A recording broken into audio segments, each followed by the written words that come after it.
And last but not least for today, March 5th, 2025, stardate something or other, point something. The three ships I'm running are my Pylum and a couple of Kelvins. Full descriptions of what I was running are on the blog over at thedailybear.ca. Finding a system that I haven't been to before just cuz.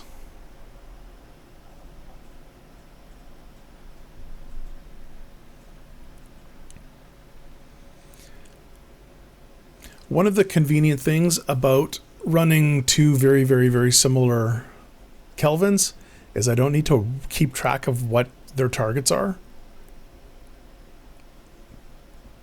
They are effectively interchangeable.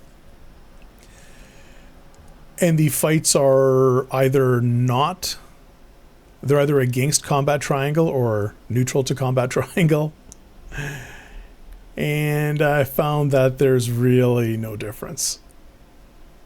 The Kelvins are superior to the Borg Cube and the NSEA Protector.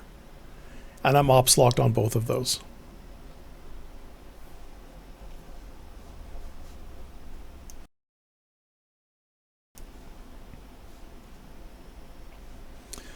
Getting into position for wave 2. And I'm attacking everything in wave 2. I'm not inserting the maps. Those are on the blog end in the first video. They're 3.5 minutes. For me to insert the maps takes longer than I want the editing to take. I dislike editing so very much. I like the dopamine rush. I like the completeness. I like finishing a task. It's something that I don't get at my day job. I really don't get a sense of accomplishment because as paperwork gets processed, more comes in. And I haven't rewired my thinking to be happy with completing each small task because there's another task ready to take its place. So that was wave 2. Again, minimal damage. The opponents are very weak, relatively speaking. Wave 3, here's where it's going to get interesting, and I believe in this video I included the combat log. Not the full analysis from Spock's Club, but the in-game log review. It's a little interesting. It's a little interesting.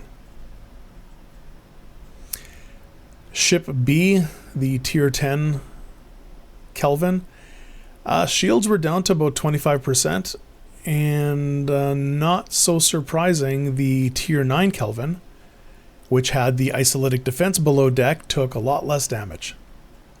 So here's my Pylum, took basically no damage. This one took minimal damage, and Ship C. The NSEA would have been at 50% hull. And we were at 75% there. So it's a noticeable improvement. And this, I'm not going to go into too big of a tangent, but just looking at raw power after Ops 43, I think is being worried about the difference in power, I think is a bit of a mistake. Because combat triangle seems to be a little less meaningful. And what's more meaningful is ship ability, crewing, synergy, research, all the upgrades, all the doodads, the forbidden tech, the chaos tech, all of the favors. Those seem to make a huge difference compared to just raw numbers. And if you've seen any funny PvP reports, it's not uncommon once you're into the 40s to utterly dominate somebody else that has 2, 3, 4, 20 times your power. Okay, the 20 times is a bad example. If it's PvP crew versus PvP crew, 2, 3, 5 times your power with a crushing victory is pretty common, actually. There was a territory incident the other day, and I had no problem running my 110 million power Pylum into 200-300 million power ships and Ops 53 to 56, and when I was the aggressor, I kind of won handily. Much higher Ops, much more research available, a much, in theory, better crewing available, although not really. And the fights, for the most part, weren't even close.